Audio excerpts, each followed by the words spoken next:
running in the 90s. Down at a place to be. Cause I'm running in the 90s. You know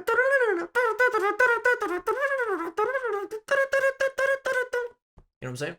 Where are you? And I'm so sorry. Is that a 90s song? Is that 90s? Or is that early 2000s? I don't know. What's that song called?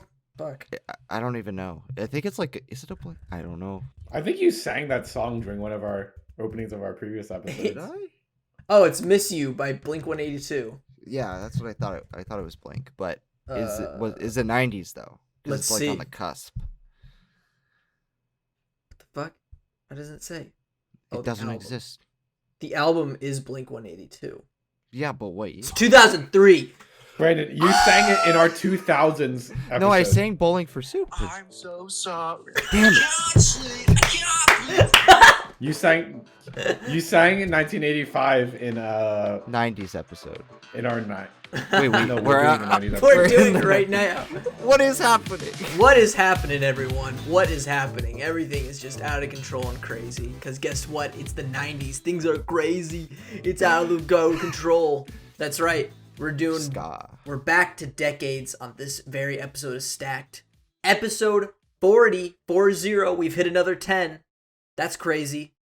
And you know what? We've also hit another decades episode for a 10. Look at that. Huh. That's wouldn't believe that, huh? But yeah. I'm your boy Ethan, back at it on the mic. And who else is here? Who are you guys? I'm Brandon. Yeah. And I'm Chris. Oh yeah. And we're here. We're throwing down. We're talking about the most quintessential 90s films. Again, as we've done with our 2010s and 2000s episodes going back. But we're not talking about necessarily our favorite films, even though a few of these films are some of my favorite films of all time. We're analyzing these stacks as the most essential and the most important films for this decade in cinema.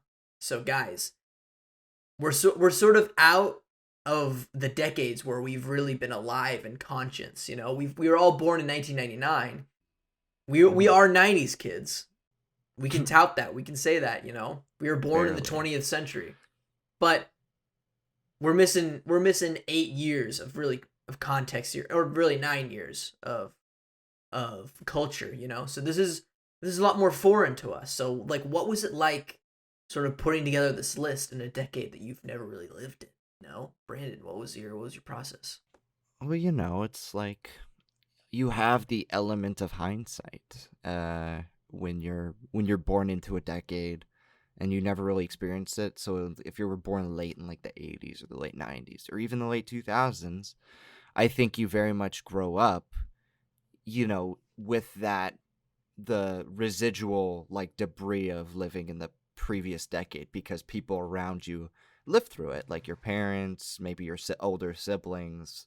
And for that reason, like, you're able to gauge like the tone and feeling of that era and then pair it well with like how it's been depicted and now the dramatizations you see from that time, because it takes about 10 to 15 years for films to come out about the time, like the decade previous to that in which like you were born. Like for example, the 90s movies weren't being made in the 2000s usually.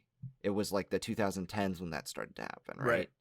So I think we have that element of, well, we've seen what life was like then, but also we have other people around us who have kind of been witness to things that have happened in that perspective. So for that, I kind of use that as well as like what I think is a standard of quality, like a high standard of quality for films that have come out from that decade. What about you, Chris? What was your process? Yeah, I guess for me it was kind of similar to the 2000s stack, where I was trying to find films that either remind me of a feeling or a aesthetic or a certain kind of vibe, I guess, that I tend to associate with the 90s, but also like hopefully trying to select some films that have like some kind of artistic or historical significance as well. So I think my list is quite a variety, I would say. So I'm excited to see how I've been starting to see how we all kind of interpret a generation that we barely lived through. Well, like, because, you know, well, we were only alive for 1 year of it. Yeah.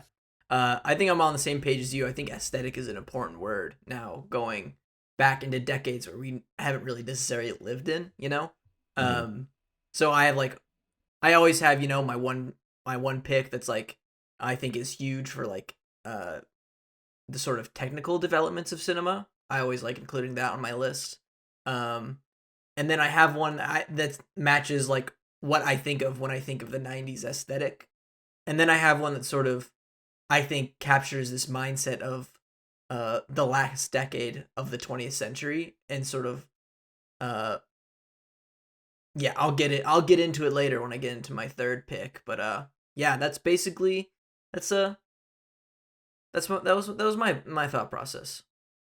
All right, before I run down the rules, I'm going to go get a drink. Hold on. Cuz it's all just fucking here. I left my water bottle in the car, so the only cold thing that I don't have to get ice cubes for is a Smirnoff. Oh, that's good. Yeah. So, all right.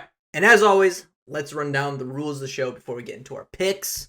Once a week, we set a topic or theme and go our separate ways to construct our own 3-film stack. Then after a week, we come back here on the podcast and share our own stacks 1 film at a time. Then at the end of the show, we will mix and match our 9 films to make the ultimate decision on what quintessential 3-film stack we're checking out of this hypothetical video store. Chris. Ooh, I'm going You're up first today, baby. All right. What's your first 90s film? Well, I want to start my stack by saying I was very surprised to find that all 3 of my films, without trying, all landed in 1995. Whoa. Every single one, which I did. It is the middle point. It is the middle point. So in some ways, the median of all, literal median of all of Yeah. the 90s. So therefore, I have the best stack. Anyway. Okay, we'll just resign and give him all the picks. Yeah. All right. Well, my first film is a personal favorite of mine. One of my favorite films ever made. And Ethan, I think you're also a big fan. And Brandon, I know you love this director. I don't know if this is your favorite of his films. 1995 film. It is a murder mystery told in one of the darkest ways possible. It's a David Fincher film titled Seven, or Seven. If you Seven N. Seven That's N. the official title. Yep. Well, wow, what is this movie about? So basically there are 2 detectives played by Brad Pitt and Morgan Freeman on a desperate manhunt for a serial killer who kind of I don't know what word to use, but like motifs their kills after the 7 deadly sins.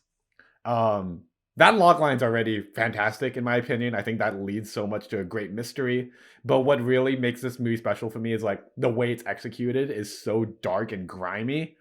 There are images in this film that still disturb me to this day. There is the I think it's the lust kill, that there's a picture of a certain, shall I say, contraption that oh man, it just gives me shivers thinking about it. But yeah, I mean, it's great, and it's a great commentary on morality and the flexibility of that, the crime system, justice, psychopathy, and stuff like that. I think it's a great film to kind of like edge us into this kind of new wave of neo-noir. And yeah, I think it's really great. There are a couple things that, you know, I'm very much a big fan of this movie. It's one of my favorites ever made, but I know like not everyone's the biggest fan of it. I know like I hear like a common critique of it is like Gwyneth Paltrow's performance is kind of like feels kind of inconsequential to the narrative, which I get. But you know, but yeah, anyway, yeah, I really love this movie. I think it's great. It's one of those movies that I think like growing up and like watching it in like high school was very much like a formative film for me, because it was like, oh, like you could really like do some crazy stuff with this medium. And yeah, Seven by David Fincher. What do you guys think? Brandon, you're the biggest Fincher fan I know. Yeah, am I? I think so. Do you know Okay. a bigger Fincher fan than you? Well, I don't know if Joey would be. I watched his movies first, Fincher's movies first. So, I got there first. I win. So I'm a bigger fan. No, I don't know. I love Seven. I kind of stand with Chris on this. Like, I think there are a lot of great things about this film. It used to be in like my top 100. I think it's fallen quite a bit as I've seen more and more movies, but like definitely in contention for one of the best films made of the 1990s. It really captures that, like, the grimy 90s look that I hate Mm-hmm. a lot, but it works for the movie because of what it's tackling. It's tackling the grimy underworld of crime and serial killers, right? And honestly, this is a you could make an argument that this is like a unique art house slasher movie if you think about it, right?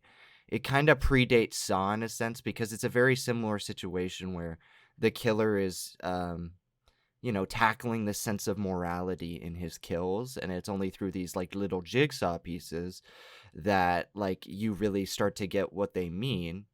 Because of one at a time, it's just gruesome, but like there's a big meaning behind all of it. And Chris is right about there's a lot of psychopathic things about it. I mean, that a lot of 90s films are like that. Like, talk about The Usual Suspects, talk about the American Beauty, both of those films.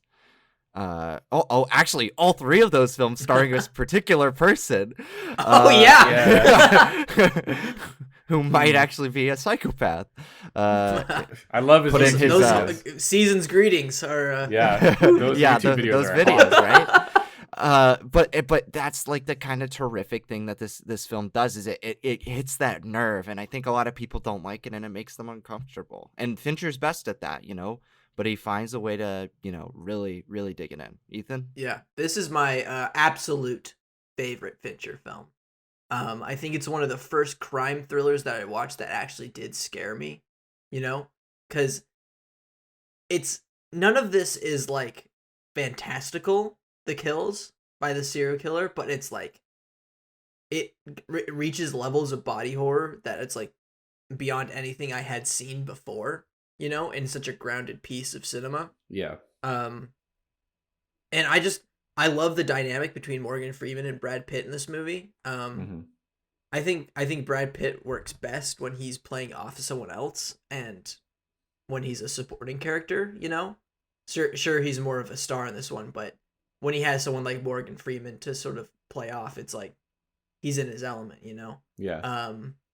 But yeah, it's incredibly dark and gritty, sort of really setting a tone for sort of crime films to come, you'd see crime films in the 80s. It was a lot of buddy cop comedies and stuff like that, sort of like, or something like Miami Vice, where it's really poppy, but now like it's sort of returned to like what crime and noir was like in the 50s and 40s, where there's a real grain to it, and there's a real grit, and it obviously hasn't changed since then.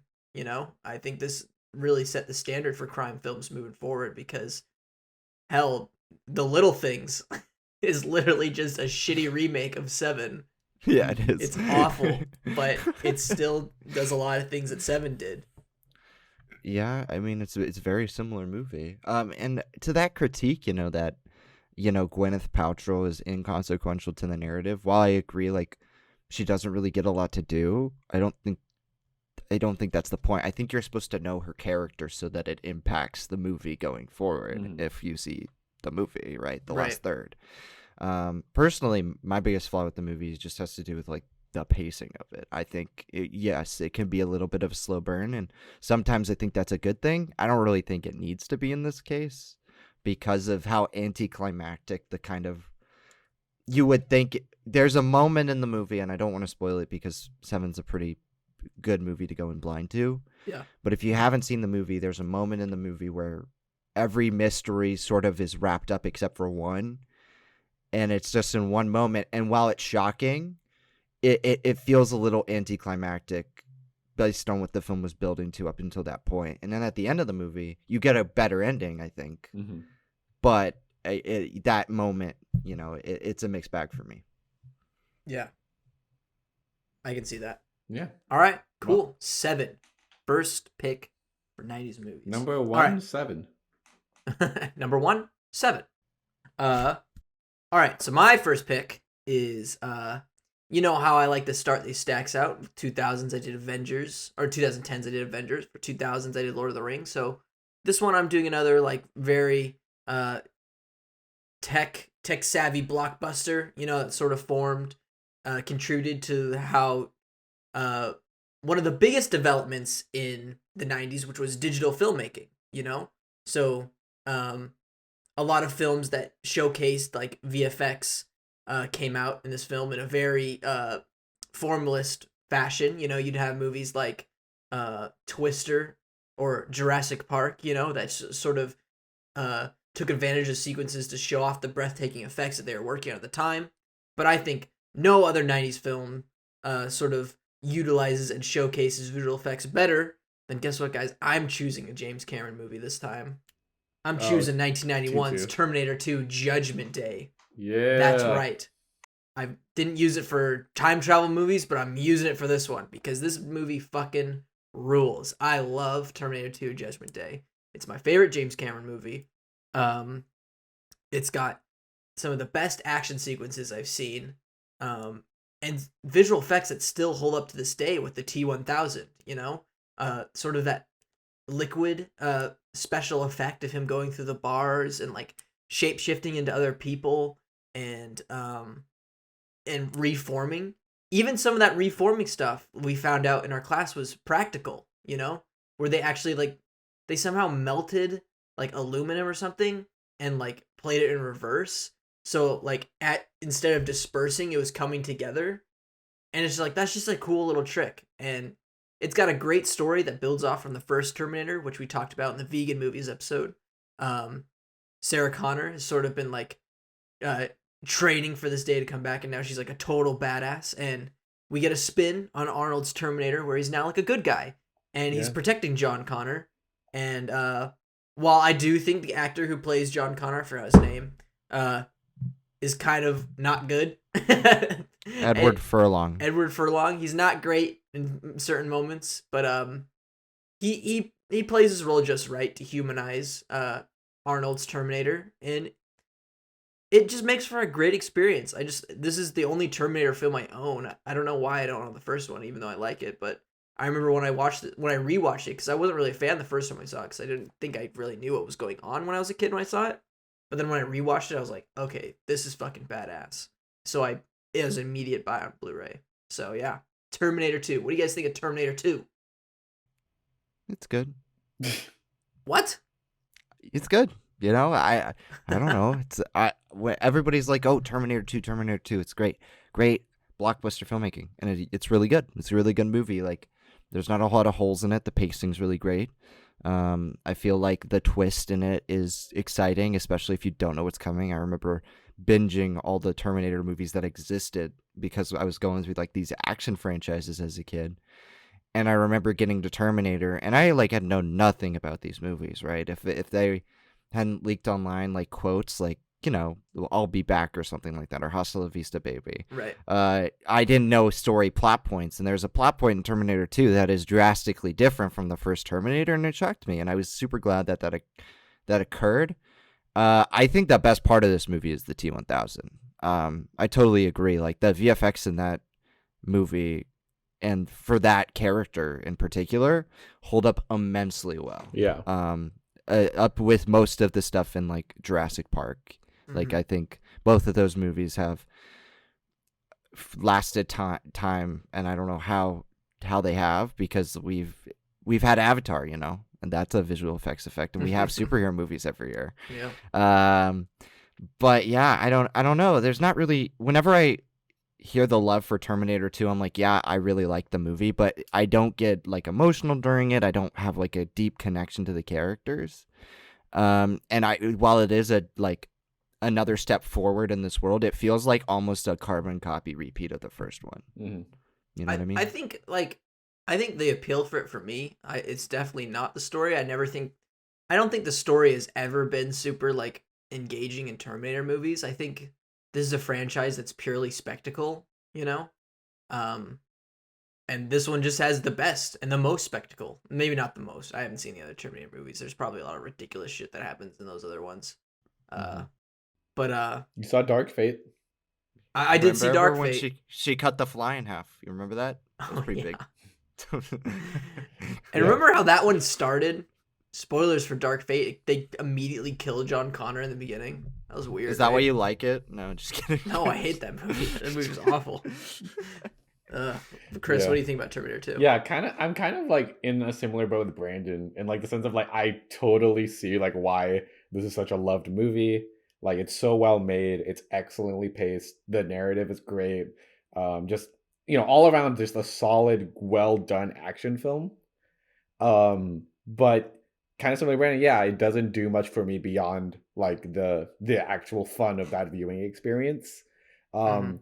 I kind of see it similarly to how I think a lot of people view John Wick films, where it's kind of like what we're here for, right? Like we're here to watch Right. Keanu Reeves kick ass, and kind of similarly in Terminator, we're here to see Schwarzenegger or whoever kick ass and just have a great action film, and that's exactly what I get every time.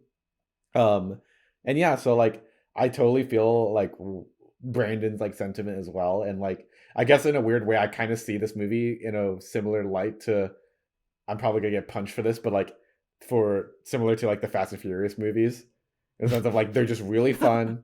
They don't do anything for me beyond them, but Hmm. I have a great time with them every single time.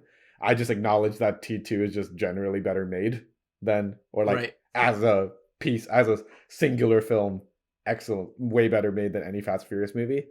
But at the same time, it's also like, I get the same level of enjoyment from one or the other. But Yeah. no, I totally see like why this is considered like a classic 90s action film in much the same way Do like you Die think Hard is. nostalgia plays into that? Maybe. Ethan. Like how Um, people view the film? Because like I feel like most people who are like, this is like the best action movie ever made, are like we're 80s kids who grew up and then we're like, I got this movie from Blockbuster. I don't know, because Um, I watched this movie as a kid and I thought it was okay, but then I rewatched it like 2 years ago, and maybe it's just like how like just the amount of more films I've seen, that really changed my opinion on it. That made it like, okay, this stands out from the rest. I don't know. It's a good question. I do think nostalgia might be at play for most, though. I think you're right on that. I think there's only one action scene that stands out in Terminator 2. Is it the helicopter? No. Oh Or no, was it the truck in the the pit? truck. Yeah.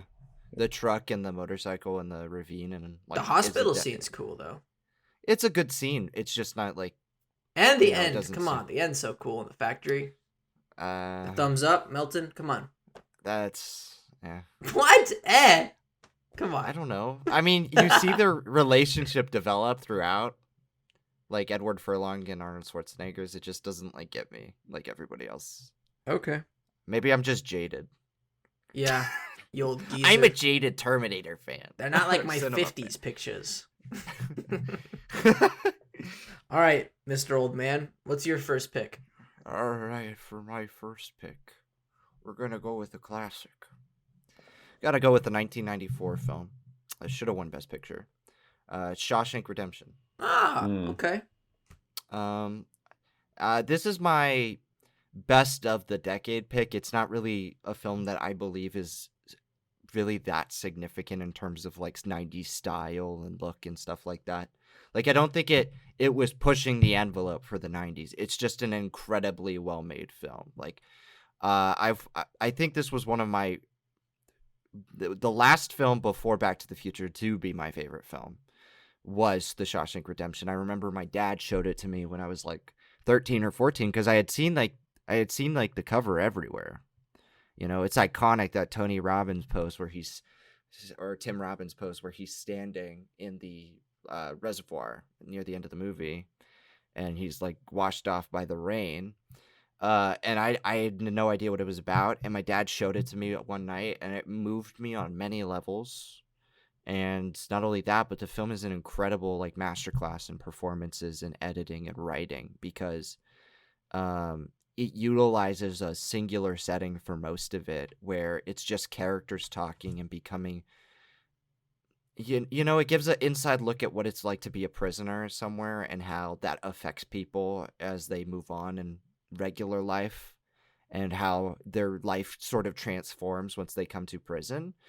and the relationship between Tim Robbins and Morgan Freeman and some of the other characters at the prison is incredibly beautiful, and the way it spans over decades of time, and you feel like this guy is like learning stuff and learning stuff and learning stuff, and then it all sort of pays off at the end, and he kind of earns his truth because he is it's no spoiler because it's in like the first 20-30 minutes of the movie. He was wrongfully convicted, and the fact that he's able to get away with stuff is very, very cathartic for the viewer. Yeah. But yeah, I just think it's incredible. The first time I saw this film was on the big screen. Not in the 90s. It was for our class, Brandon, the Industry Insiders. That was my first time seeing The Shawshank Redemption. And I like what I said in my review, where I think this is like one of the most consistently good films that I've ever seen, you know? Where it's one of the films where my expectations were perfectly met with its praise, but like it never really exceeded them in any way for me to make it like one of my all-time favorites, you know? Performances are good. The pacing is phenomenal for a longer movie like this, and such a sort of narrative that could be like drained out because it is a prison story. You know, you could easily take this concept and go like, all right, where's this going? You know, we're in prison, you know, what's going on? But it takes a time to build relationships and characters with one another, and characters' philosophies, you know? And it's a surprisingly wholesome movie, you know? About like hope and just like being a good person in like one of the worst places on earth, you know? Mm-hmm. Yeah, it's a great film, and I think like one of my favorite sequences that sort of like wrap up everything that I just talked about is when he plays the operatic music over the intercom.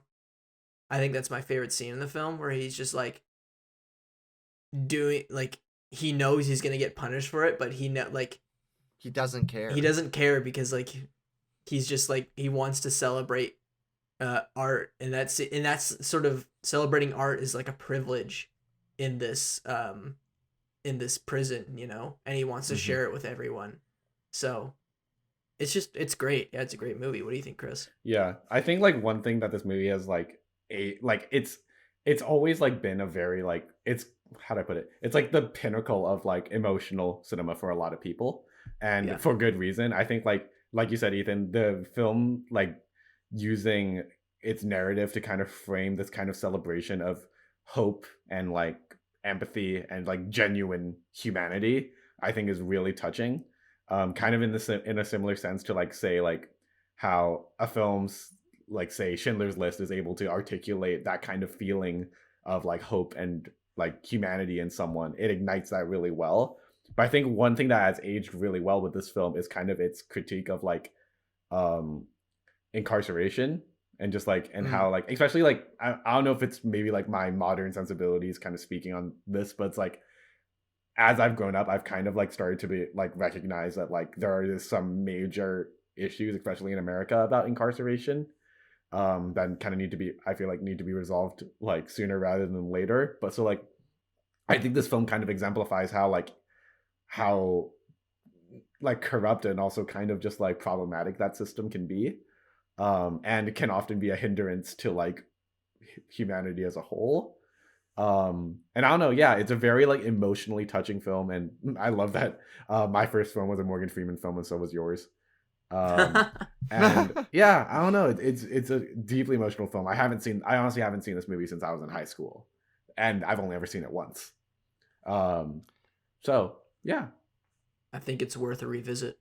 Yeah, I agree. I would probably maybe with Dark Side of the Moon. You're gonna try that with Dark Side of the Moon? That's Nah, such a dialogue heavy movie. That'd be hard. Yeah. All right, let's get into the second round here, Chris. What's your second film? All Your right. second 1995 film. So, oh god, I'm 1995 so 90s was also an era in which a lot of development in, as you said, Ethan, technology and visual effects came along. And I wanted to match that as well. So my pick is a very formative film for the entertainment industry, an incredible feat of modern technology at the time. A 1995 film directed by nutty, crazy Pixar boy himself, John Lasseter. Nutty, crazy to say the least. Yeah, Is that how people describe him? yeah, that's how He's people just kind of crazy, you know. You kind can't of a help weird him. guy. I don't know, but he's a big fan of the show. So, yeah, Toy Story. The original Toy Story. I mean, like, yeah, it's at least to me, it's the weakest of. It's yeah, okay. To me, it's probably one of the weaker ones of within the Toy Story quadrilogy. And like definitely not the top tier of my Pixar list, but I think what makes this film so special and important for the 90s is because it is the world's first feature length 3D animated film, which if you're an animated film watcher nowadays, a lot of the animation we see now is 3D animation. And even in live action films, 3D animation plays a significant part in that. And yeah, so like, this is just an incredible feat of technology, especially for its time. Granted, a lot of it hasn't aged amazingly well. Like, I know a lot of people cite the comparison between the dog in this movie and the cat in Toy Story 4 to show like how much technology has like evolved and like been enhanced capabilities. But nonetheless, I think this is actually a really great story about like, about being selfless, but also like accepting others. And I don't know, it's also about identity. I think identity is a huge part of this film, especially for Woody and Buzz. Oh yeah. Yeah, and it's just really charming, honestly. Like I think like a lot of the characters, it's very colorful, it's very vibrant. I think it's a great movie for kids to learn about like not being judgmental of others who might not see the world the same way as you do. And yeah, I just think it's great. It's a lot of fun. Sid still creeps me the fuck out to this day. Yeah, those toys in his room, man. But also a great way of depicting like, not everything's the way you think it is and all that. But yeah, so what do you guys think of Toy Story? One of the best things about this movie is that it's 81 minutes long. This movie is tight. It is tight. But we like long movies, Ethan. Well, sometimes we don't. Oh, okay. Because long movies mean there are times for a movie to drag, where this one does not. Yeah, say what you will about the animation,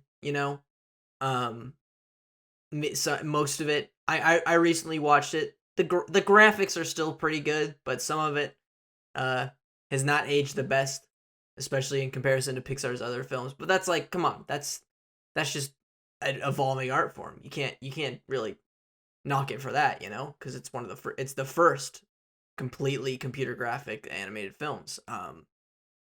But this is just like, what a great film to start this sort of whole medium of animation, with such an imaginative film. It's modern but imaginative, where you get a cowboy versus the spaceman, sort of also playing against the old versus the new in this new form of animation, and it's a great film. The Tom Hanks and Tim Allen, they're perfectly casted for Buzz and Woody. Kings. Oh wait, one king. One king. Yeah. We stand one of those. But yeah, it's great. We talked about this for friendship movies, right? I think so. Yeah, we did. I think we did. I think it followed our conversation with Monsters Inc. Yeah, we talked about this in Monsters Inc. and then Monsters Inc. made it to the final stack. That's right. But yeah, great film and an important film that sort of, I think, one of the defining films, even though it wasn't really necessarily made by Disney at the time, has become a cornerstone to the Disney like brand, the world of Toy Story. What do you think, Brandon? I think in time, this film has not necessarily benefited from passage of time because, like you guys have said, there have been much better films and comparisons to future films where like it's obvious that the CG is better. It's obvious like that the stories and scripts are better. But I think viewing Toy Story when it came out, or even when we were kids, I'm sure we all had a VHS tape or had a DVD of it, that when we saw the movie, it was just it was brilliant because you were like, I've never seen anything like this that looks this good in 3D animation. Frankly, that's all 3D. And the story was very affecting because it took on that new dimension. Whereas, like, during that time, I think the Disney Renaissance was starting to wrap up and go into the lesser known favorites or ones where like kids who grew up during our time would like Mulan and Tarzan, but they kind of went unnoticed in comparison to like Beauty and the Beast and Little Mermaid and stuff and Lion King. So with Toy Story, I think it's a really good movie. Like I put all of the Toy Story movies in like the top tier of Pixar's work. I think this is where they really know what they're doing. Like they feel like each story can kind of stand on its own. Maybe 3 is the only one that it kind of feels like interconnected with all of them, where like you'd have to watch the others to really get the emotional connection with Andy. But I feel like with all of these movies, they're individual pictures that tackle something different about childhood or about being a toy, you know? Mm-hmm. And that is something quintessential to Pixar's canon of films, as well as children's filmmaking, but they do it so well to the point where it doesn't feel like they're talking down to you as a child or they're talking up to an adult or vice versa. It feels like they're Right. at their audience and they understand people first, and that's why I love these movies. And the first one, I love a lot. Yeah. Yeah. All right. Great pick. Well, my second film is also an animated film, but it's not pure graphics. Now, if you know me, you know I'm kind of a weeb. Here comes weeb Ethan. Got to talk about one of the most important decades for anime, baby. Let's talk about anime. When I think about the 90s, I think about anime. One of the best decades for anime. I keep going back and forth between the 80s and 90s, but those two sort of stand at the top. You got such great pieces of anime that came out in the 90s. You got Evangelion, you got Cowboy Bebop, you got some of the best Miyazaki films. You got some of the best Ghibli films with Ocean Waves. You got Mononoke, you know. But I want to spotlight a director whose career started in the 90s, really. One of the greatest anime filmmakers of all time that was taken from us way too soon. He was only able to make 4 feature films. That is Satoshi Kon. You two have not seen this film. It's fucking amazing. It's his debut animated feature film, Perfect Blue. Now, why is this a perfect anime film? Well, not a perfect 90s film. It's got all the aesthetics of a 90s anime that you love. Sort of the nightlife, the city lights, you know, sort of that sort of aesthetic that sort of found itself in all sorts of online lo-fi the online lo-fi community, you know, and future funk. But this film is also like, it's really fucking good narratively. It's about a pop star named Mima, and she's sort of part of a J-pop band, and she decides that she's done with J-pop and she wants to go into acting. She wants to be an actress. And as she starts transitioning into an actress, the world around her starts changing, and she starts seeing this weird stalker appear, and all these crimes start happening around her that would involve her and people that she knows. And she starts seeing this sort of virtual Mima, this virtual self of her old self that comes and haunts her throughout the film.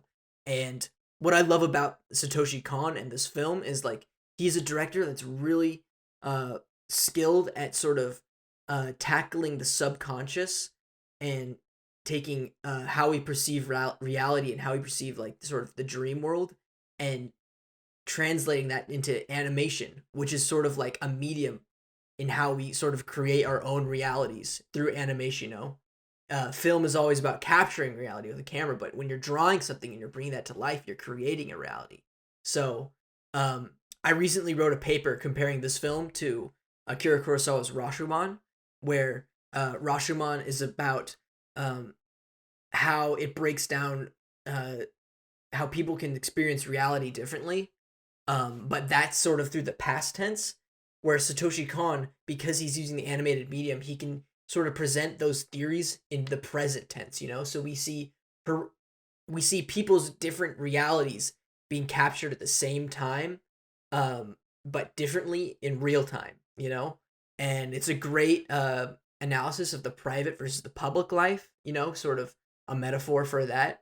And it's a great film about like the rise of digital technology. It's so funny in this movie where she's a pop star and she gets a computer delivered to her and she's like, I don't know how to fucking use this thing, And that's so funny, like, because we use computers every day now, but she's like, she finds fan websites and that sort of triggers this disillusionment she has, because it's like she's seeing like what stalker fans think of her online and stuff like that. And I can't recommend this film enough. I know, Brand, have you seen 2 Satoshi Kon films? 2? You've seen Paprika and Tokyo Godfathers. No, you've seen Millennial Actress and Tokyo Godfathers. Chris, I don't know how many you've seen, but this film right here is fundamental anime cinema. You gotta watch it. What do you guys think of Perfect Blue? Have you heard this film before? I've heard of it. Not really. I've heard of it no. in conversation with you, Ethan, because I remember we were talking about movie. I think the topic of our conversation once was like movies that like elicit an existential nihilistic crisis. Oh yeah. And I think like we were talking about movies like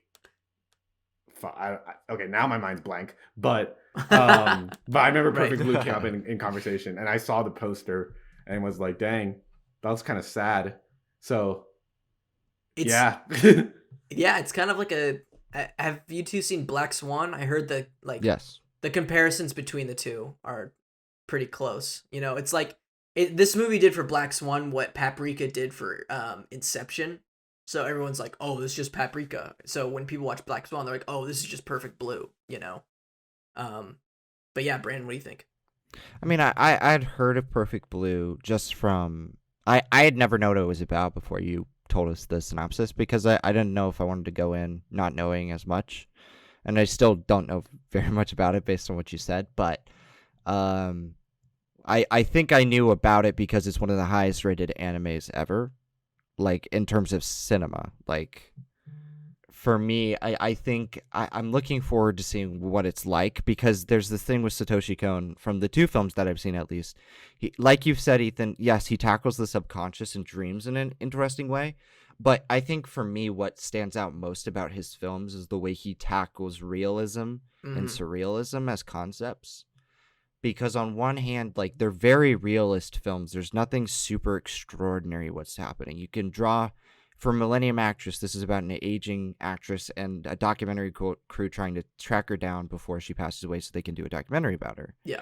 Where you have this inner journey of them weaving in and out of her films in this, like, super meta way of tackling things. Whereas with Tokyo Godfathers, it's about a bunch of coincidences that happen, but it is based in reality of all these people trying to find this kid's mother. Yeah. And I would assume that his other 2 films, based on the fact that out of the 2 I've seen, are similarly based in that reality surrealist gap, where there is like a well-treaded line between the 2, but at the same time, there's times where they mix. Yeah. And where they kind of play with each other to mess with people's subconsciouses. I think Paprika would be the least realist, because that movie's entirely about dreams and entering the dream world. So like you see a lot of surrealist stuff in there, but I think you're right on the money for Perfect Blue. It's a very realist and grounded narrative of a woman struggling with her identity, of her public identity versus her private identity, but it's presented in a surrealist way,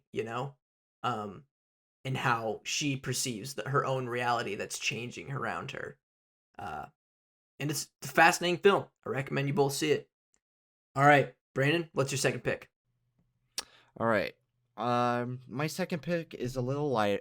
No. It's a little light. It's Yeah, I'll go with this one. I'll go with a lighter pick. Okay. It's a 19. I don't remember. It's a 90s film. Promise. It's a film from Jim Jarmusch, who did Patterson. I don't know if you guys have seen that movie. Love it. It's called Night on Earth. Mm. Have you guys heard of this movie? No, I haven't. No. Okay.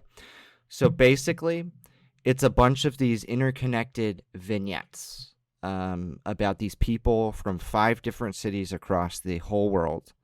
And they are on these taxi rides, right? And there's nothing special about it, It's just these stories of these individuals who may be going through something in their life or a transformative moment through one moment where they're communicating with somebody that is a complete stranger to them. Sometimes they're comedic, sometimes they're more dramatic. And the reason why I chose it as like a more lighter pick than, because two of the other films I was considering are very dark, is because I do think it contributes to this 90s era of taxi driving and like this specific sort of time where, we didn't have a lot of communication. This is the time of globalization and where cultures were just starting to like come together on a global scale naturally, in a sense. It wasn't like a forced connection. It feels like people are traveling to different places for business, for pleasure. And that is very much seen in this movie, as you have people who are trying to make their way in life through a lower income position like taxi driving. But on the other hand, they're meeting up with people who are from different areas of the globe, and they're discussing concepts as classism, racism, being in like sort of these complicated family situations or complicated living situations, right? And 4 of the 5 stories are excellent. The first one with Winona Ryder is okay, but it can be a little like, all right, like it seems, I don't want to say gimmicky, but I've we don't use that Or is word it a too much on the stunt? podcast. No, it's a gimmick. But where to the point where it's like I don't really care about this story. Winona Ryder's like overplaying the part, and it also feels like, okay, they're playing into this taxi driver persona, huh?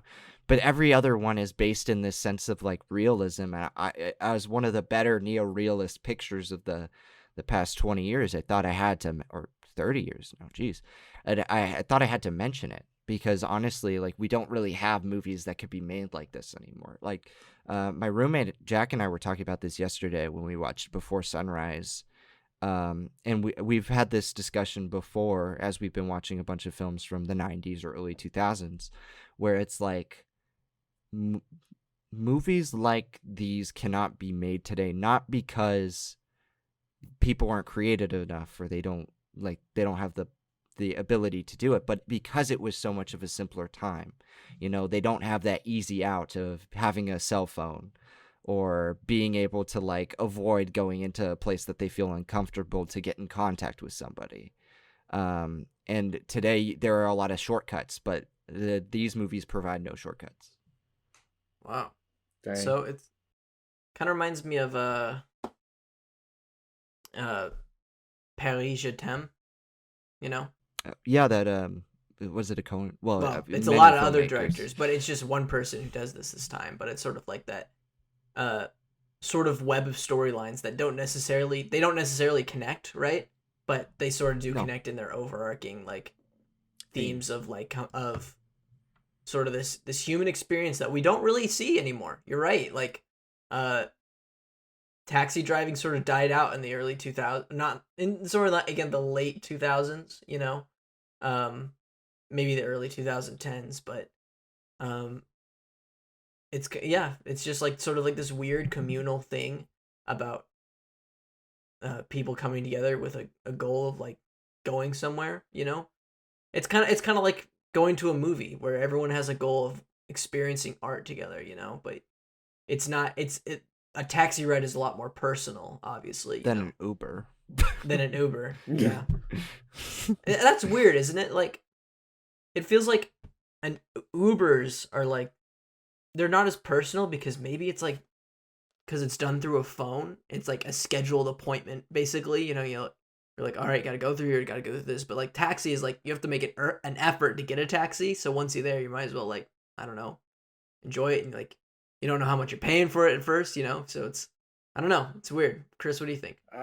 Yeah, I mean, like, that what Brandon, I'm gonna be honest, when you started talking about like how this movie's kind of like an anthological like kind of thing where it's like multiple stories but kind of like fit together under one like thematic umbrella. Yeah. The only thing that I could think of was movie 43.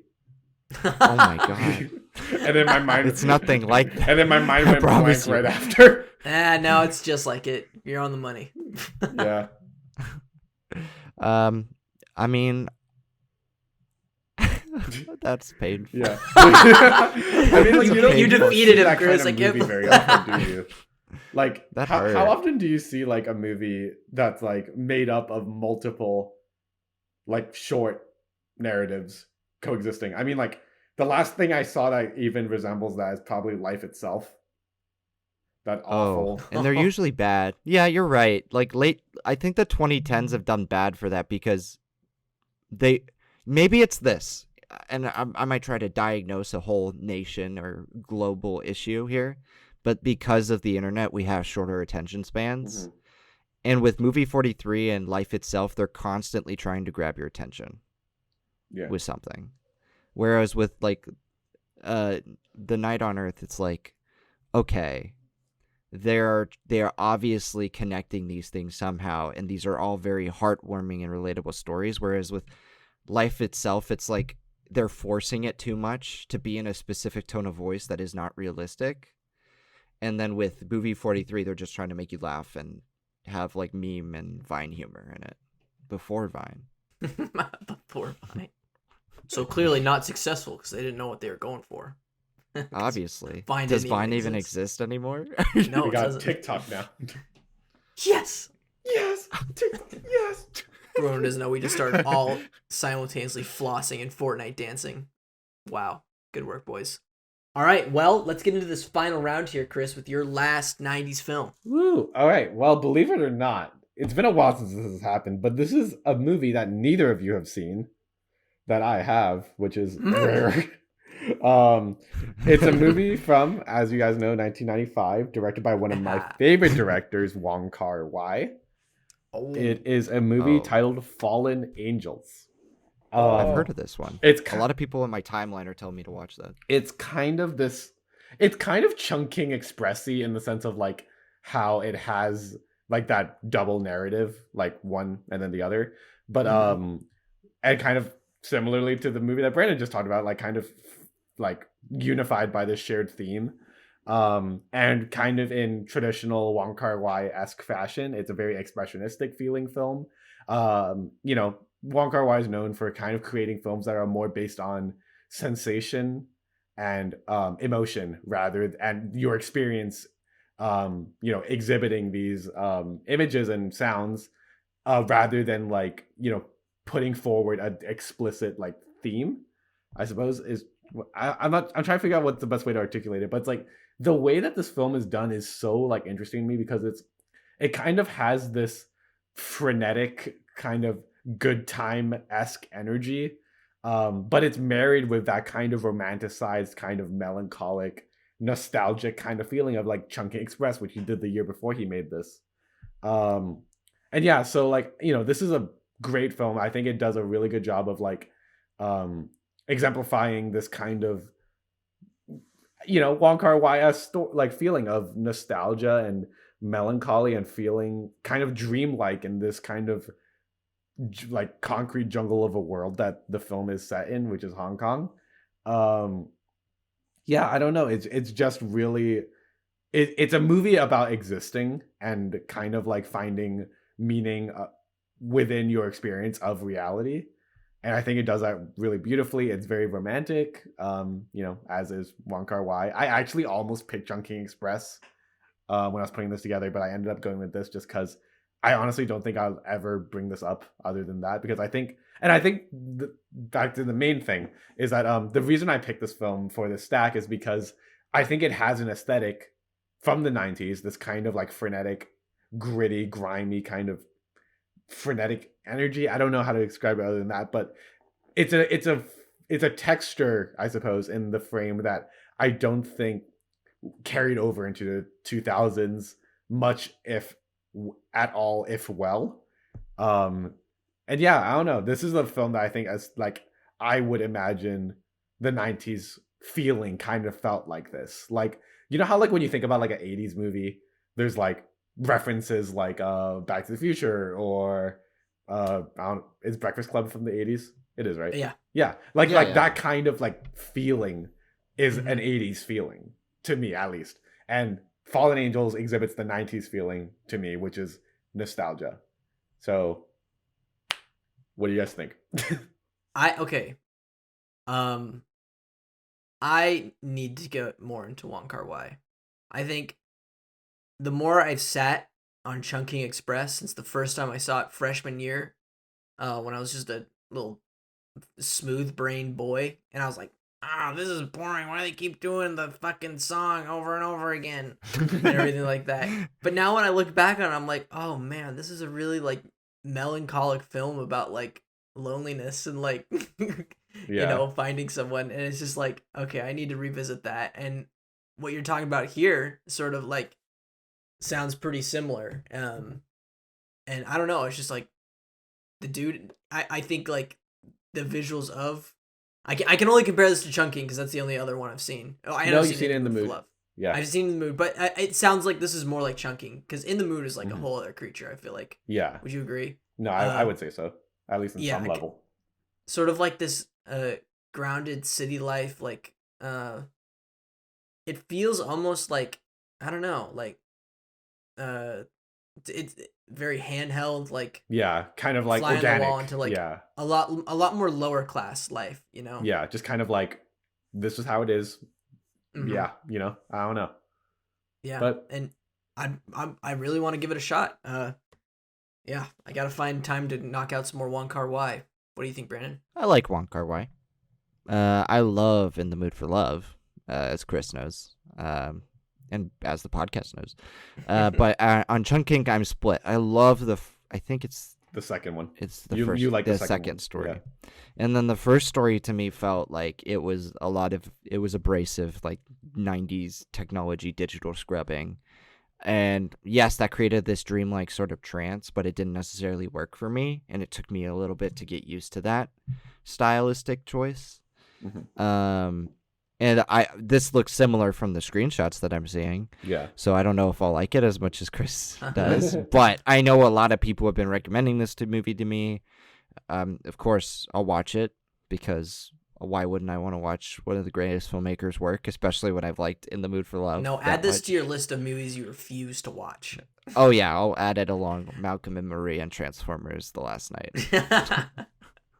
What a chaotic stack. What a That- dynamic it You know what? is. That should be a right stack. there. We should do that stack. Movies we refuse. Movies to I'll watch. never watch. Movies we'll never watch. We've never seen these, but goddamn, just throw these in the trash. We will never watch. Don't That's actually don't like watch them. that's a good idea. Honestly, Go to a movie store. Yo, take those April DVDs. Fools, Throw let's them do in the that one. trash. April Fool. All For right. April Fools. Look Is that forward to next it, week? everyone. I will Oh, is figure it that? out. We could just do a short thing. Oh, wait, it'll come out on April 2nd. Whatever. Anyways, We'll figure wait, something this will out. come out. This will come out on April 2nd. April Fools, everyone. Blah. Ah. Gotcha. 90s. Fuck you. All right. Fallen Angels. Great. Woo. Let's go into my last film. No, No? All right, Brandon, what's your last film? no, you go first. I'm being polite. I No, know. there's a reason why you probably want to skip this one. Because Oh. I know Brandon's not really a fan of this film, but when we're talking about the 90s, I don't think there's... I don't know. This is one of my all-timers right here, you know? No. This is an important film for me. And I feel like I don't think there's a better list to do it than to put it on the That's best of pretty the 1990s. And let me tell you a story about it. Way out there was a fella I want to tell you about. Fella by the name of Jeff Lebowski. The dude. Yeah, the dude. So I'm yes, the I am dude, picking man. 1998's The Coen Brothers, The Big Lebowski. Fuck, man. Fuck. I don't even know where to begin with The Big Lebowski. I think I'll just talk about it in its context as a 90s film. I think it really pictures sort of the aimlessness of our culture going into a new decade, because it is a 1998 film, and it depicts like this weird, like, again, sort of like not on the scale of Perfect Blue, but it's like it's super realist but very surreal in its absurdism, you know? Mhm. It's not explicit in its surrealism, it's sort of like it's more implicit and like I don't know, it's so hard to describe, but this movie's fucking hilarious. It just shows you, it just takes you on this journey through like these weird spaces in Los Angeles in the 1990s, you know? It fits well in a 90s context because, you know, this aggression will not stand, man, you know? Sort of quoting old George Bush right there. And just Jeff Bridges as the dude sort of just going through this, trying to like solve this mystery that's not really a mystery at all. It's like everything is so completely inconsequential in this film, which is like such the point because it's a movie about just like what our point is being here and like existing and like what we should be doing with our lives, Mhm. you know? And should we like maybe we should all just be taking it easy like the dude, you know? He's taking it easy for all of us sinners. Fuck, you know? But yeah, that's The Big Lebowski. It's my third favorite film of all time. I think it's the most perfect film I've ever seen in terms of like I hate using the word objective, but like it's pretty hard to convince me that there are elements of this film like of course like with films like Ant-Man or The Muppet Movie, people can present their complaints and I'll be like, "Okay." But films like The Big Lebowski, bitch, you fucking crazy if you don't like this movie. Brandon, what the fuck, dude? Why do you not like The Big Lebowski? You see, I don't know why. This movie's an enigma. I don't know why. I want to like this movie so bad because I love the Coen Brothers. One of my favorite movies, Blood Simple. Coen Brothers movie. Love Fargo. No Country for Old Men. You know? These are great movies. But every once in a while, they'll have one that comes along that I'm like, the hell? What happened? You know? That happened with Hail Caesar. I don't like that movie. I hate it. How about Ballad of Buster Scruggs?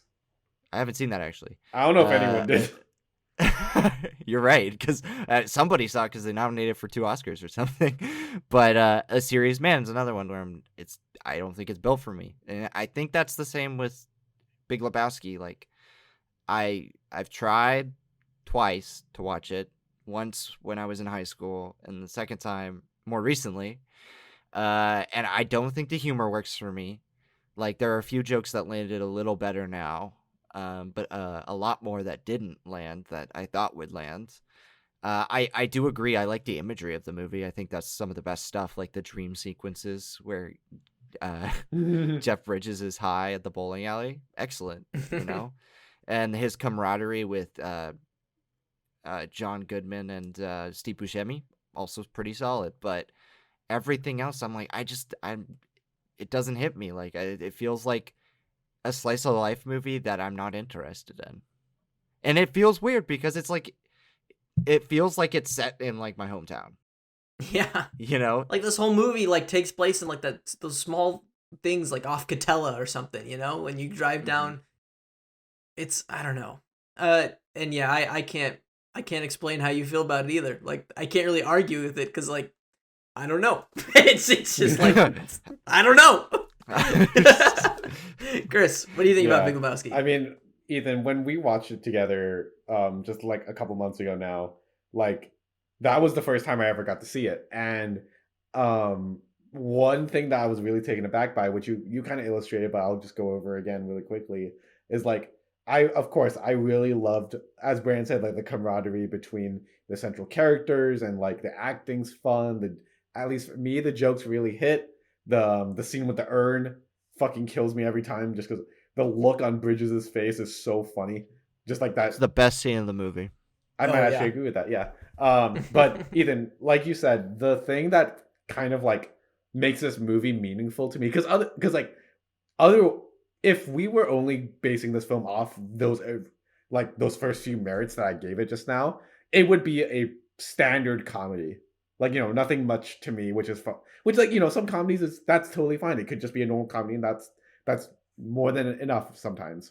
But what made this movie kind of special to me as well was like you said, the kind of mundanity and inconsequentiality of everything that happened in this movie, and the kind of nihilistic existence that the dude kind of like has, is very much like I think the mundanity and the absolute like absurdism of this film benefits that nihilistic kind of lifestyle that the dude encompasses, because it's just like, of course, yeah, the dude doesn't give a shit about anything. He's just here to hang out and play, get high and bowl. Like, I don't know. And like, Rock and roll, I man. suppose it in a weird way, that's almost like, that's actually like quite experimental, you know, kind of Mhm. just like basing the entire message of your film in the absolute mundanity of its existence.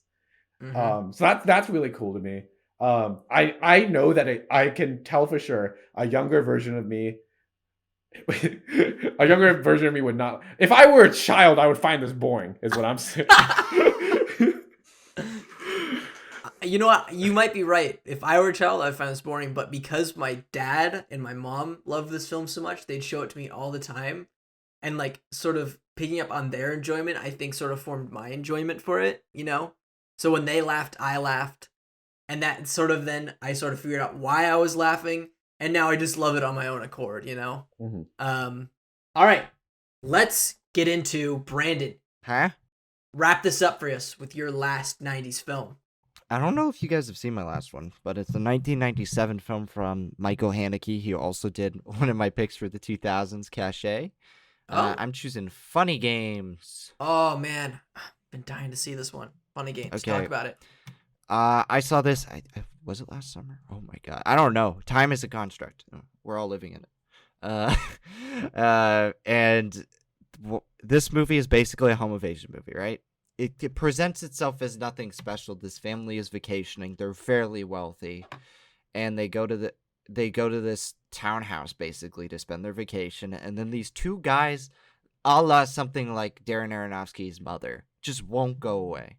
They present themselves in this friendly manner, but they're so constantly friendly and they're strangers that it becomes to the point where like it's really off-putting how comfortable they are in this situation, and they're presenting each other as like these friendly people that these people should be happy that they're there, and the family certainly gets upset because they're encroaching on their vacation, and there's no reason for what they do in the movie. There isn't. Like that's a part of the themes of it. But in this situation, these kids are just torturing this family, and it's despicable and awful. And the reason why I chose it for a perfect 90s movie is because it is a part of the transition from the griminess of the 90s to this more clean looking violence that you're used to seeing in modern cinema, to the point where it's like really blunt, really detailed.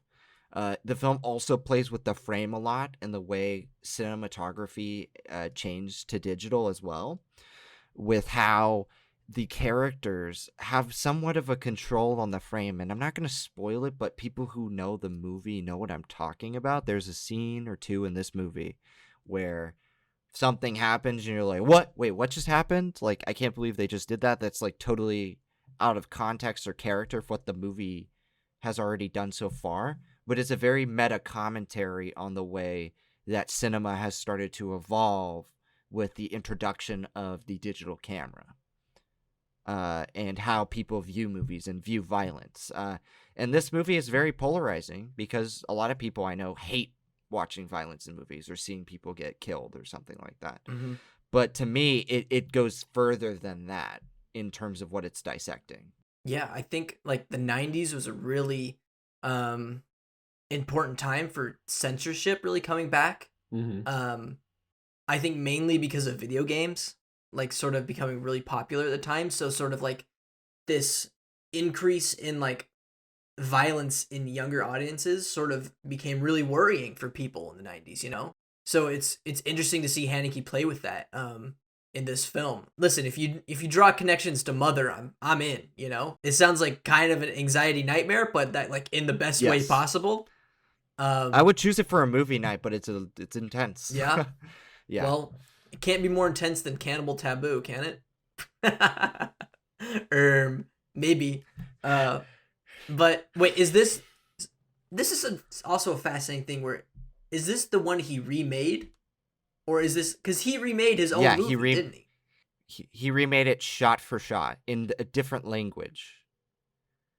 So he Oh. made this in So this is- Austrian. This is the Austrian one. Okay. This is the first one, and then he remade it like 8-9 years later in English. And it's shot for shot the same movie. It's like the Psycho remake, Chris, with Vince Vaughn as Except- Norman Bates. but except it's not, it's the same director. It's not Hitchcock, somebody picking up where he left off or That's whatever. kind of Mhm. funny. So I always found that hilarious, and I'm like, why did he do that? Yeah. Hmm. Chris, what do you think? Well, again, I don't know anything about this movie, but I think like your conversation about like violence and like how I think like a 90s the audience of the 90s kind of like reacts to that, especially like at a time where like I feel like even though violence was definitely like starting to kind of emerge at the time, and especially following like whenever like the Hays Code died like way long ago, like, but I think there was a time where like violence was really starting to make its way into cinema as like a surprisingly common thing you'll see. Like, growing up, how often have you seen like a really intensely crazy gory horror movie or some kind of intensely gory action film? And like, I don't know, I think like violence, like you said, Brandon, is kind of like much like any other thing in the world of film and our appreciation of that art. It's the tool of a filmmaker. It's I think there's a lot of people who like might tend to arbitrate that like one certain like artistic choice is completely unacceptable because it's deemed as such immediately, like almost arbitrarily. But I think like with a topic, say like violence, where obviously in real life, that's something that's a very sensitive topic. But I feel like using that artistically in a way to convey a certain narrative or message or what have you can be an extremely effective way to kind of tap into this kind of conversation that we're having in reality to inform the way you feel about certain things. And like, whether that be violence, sex, drugs, I don't know, rock and roll. It's much like anything where like, if you see a character murdered, hopefully it's done for a reason, or if the absence of a reason is the reason. Right. A Yeah, whole thing. I don't it's know. Another comparison, more recent, that I'd say I may give you a good comp to is Judgment in Stone. Or La Ceremony. Or La Ceremony. Yeah. Come on. Yeah. We like the it's- original it's- titles here. It's very similar in the way it's structured. I don't think it's by any means like the same movie or anything, Mhm. but like you could draw comparisons between the two and what they're saying. But there's also like an air of classism there. And I love class-based movies, as do we all. I think that's a very fascinating concept. So, if you're interested, hit me up. Hit him up on Twitter at Winchesty1. All right. Well, Woo. damn. Look at that. It's a pretty That good is a list. list. This is an unexpected list of the 90s movies, I don't think outside of a few here and there, these are really films that people would think of when they think of the 1990s. But hey, that's what here at Stacked. That's what we're here for. We're here for the curated picks, to share people with some newer films that they may not have seen before. All right. Well, Ooh. before we get into hashing out this final stack, let's of course run down all of our picks, starting with you, Chris. All right. My movies were Seven, Toy Story, and Fallen Angels. And my films were Terminator 2, Judgment Day, Perfect Blue, and The Big Lebowski. And my films were Shawshank Redemption, Night on Earth, and Funny Games. You know what we could do? Herm. What if we did a final stack of films that, like, 2 out of the 3 have never seen? Mm. So what if we did Fallen Angels, Perfect Blue, and then Night on Earth or Funny Games? Where it's just like all new films. Well, for it's at like least that's 2 the of thing. us. Like, I can't really object to that because I don't know anything about those movies. No, but yeah, no, Let's hear some serious pitches here. I thought that'd be fun. What do you guys think? I mean, that would be a fun pitch because if you could, those are all movies that I don't know if our viewership would necessarily have seen. Like, I'm pretty sure most of the people listening to this have seen Shawshank Redemption, and probably a lot of you have seen Seven. Or Maybe a definitely lot of Toy you. Story. Maybe Big some of you have Lebowski. seen Toy Story. I don't know. Oh yeah, that I forgot. I honestly, I as important as Toy Story is, I don't know if it really fits with the rest on the list. You know what I mean? That's true. All these films are Yeah, pretty these are really fucking dark and like existential films. What Toy the fuck? Story. No, Toy Story would be an easy film to watch in a triple feature. You know? Night on Earth's pretty easy. Yeah. You know, it is a very artsy movie. In terms of like, oh, it's a bunch of these vignettes, but like some of them are comedic and some of them are dramatic. So you have like a good mixture. It doesn't feel like it's favoring one over the other. Okay, well, let's do this. Everyone pick one of their films they think is like the most essential, and then maybe we can somehow work out a stack through that. You know? Okay. For me, it's either Perfect Blue or Big Lebowski. Whatever you guys think. Okay. Let's hear what everyone else says, because mine is definitely Fallen Angels or Seven. Mm-hmm. So let's see if we can find a nice combination. What's yours, Brandon? I think I'm gonna go with Funny Games here. Funny Games. Okay. Yeah, because I think it's like the middle ground. It's not like too obscure, like Night on Earth, or not too mainstream like Shawshank. Right. To the point where like I feel like there's gonna be enough people who like, I have never seen Funny Games, I probably should check it out. It's pretty graphic, but I think it captures like the late 90s really well. Okay. Like extremely well. All right. Well, in that case, yeah, I like the Fallen Angels pick. I think Wong Kar-wai is like a tentpole director for 90s That's true filmmakers. of the 90s. Yeah, he's like the Yeah. foreign director of the 90s in Yeah. some respect. So I'd love to see that film on this list. Funny Games, that's great. And then in that case, I think I would push for Big Lebowski, just because like It's lighter. it's like, yeah, Perfect Blue is kind of intense. Sort of What if we made psychologically. this like the darkest list we could? We did Perfect Blue, Seven, and what's your darkest one, Brandon? The fucking Funny Games. 90s. Fuck you. But I think Big Lebowski is like a sort of, you know, it's sort of also grounded in that 90s aesthetic, but it's also like it's a lot lighter and funnier, you know. I could get behind it just because I don't want it to be mentioned ever again. Oh. Just kidding, because I think it would be a good palate cleanser, and I'm sure 90% of the people watching this or listening are gonna like it. I'm not gonna be hurt by that comment because I think this is the perfect list for the Big Lebowski. So, all right. Not stoner movies. Fuck. Attempt 'em. Wait. Ethan, you know there are other stoner movies out There there. are others. Yeah, There's there are plenty of fish in the sea.